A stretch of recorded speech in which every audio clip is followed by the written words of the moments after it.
let's talk about wet out. We're going to take a look at how to maximize the amount of time that you can play the copper flute before it wets out and you need to clear it. First, we need to ask what exactly is happening with wet out. What is wet out? If we look at this oversized model, we can see this track right here.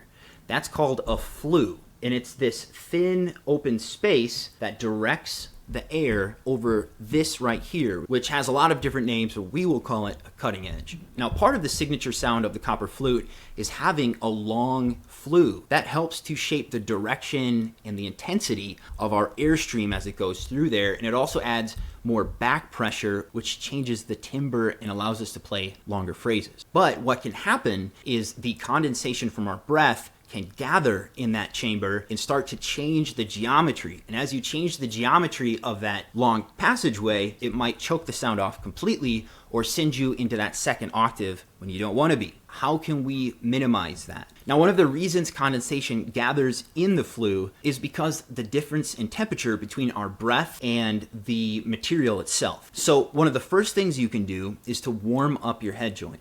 A warm or a room temperature head joint is going to be better than a chilly one or a cold one.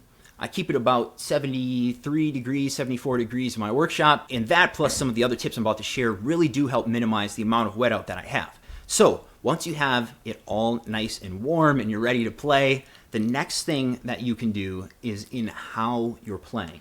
One of the fastest ways to wet out the flute is to cover the whole flute, seal it with your mouth. The reason is now you are blowing nothing but your own warm condensation-filled breath into the flute. If you blow on your hand like this, and now you blow like this, feel how it's cool when you blow like this, but hot when you go like this, right?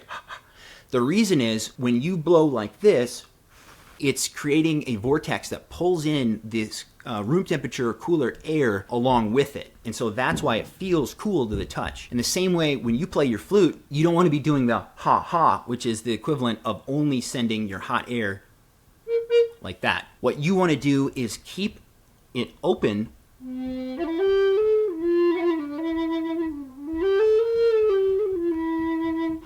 and that little crack is pulling in some of the room temperature and room humidity air to help balance out the amount of condensation that you have in your breath. Now, if you're using an air adapter, it's the same thing. You don't want to seal your mouth on that like this, because again, it's going to only be that high condensation, high humidity air coming out of your lungs. You want to have it open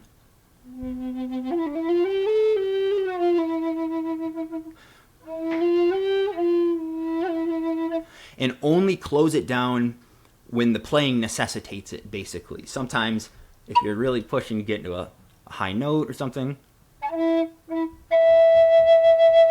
you might seal it up just so that you can increase that pressure. So those are the two main things that you can do. One is going to be heating this up, and then the second is trying not to seal your mouth around the air adapter or the mouthpiece. Now there's another thing that might be at play. Let's say you're doing that, but even without wetting out, you're noticing that it's always jumping into that second octave. You keep trying to play this bottom octave, but it keeps going. Well, there's two things. The first thing is to just double check your finger placement, and you want to do that by going one at a time. So starting with the thumb. Go down the line, and if you hear any squeaks, you're going to cover that up. And the second is you want to check how tight your head joint is. You want it to be tight enough so that you can move it if you have to, but you should be able to, you don't want to always carry it around like that, but you should be able to hold it like this and it's not going to slide out. If you have any just slight air leak at the head joint, it's going to show itself by always jumping you into that second octave. So just to recap, we want to warm our head joint up. We don't want to seal our lips. And if we still find some squeak, we want to check the tape and we want to check our fingers. I hope that's helpful, and I'll see you in the next video.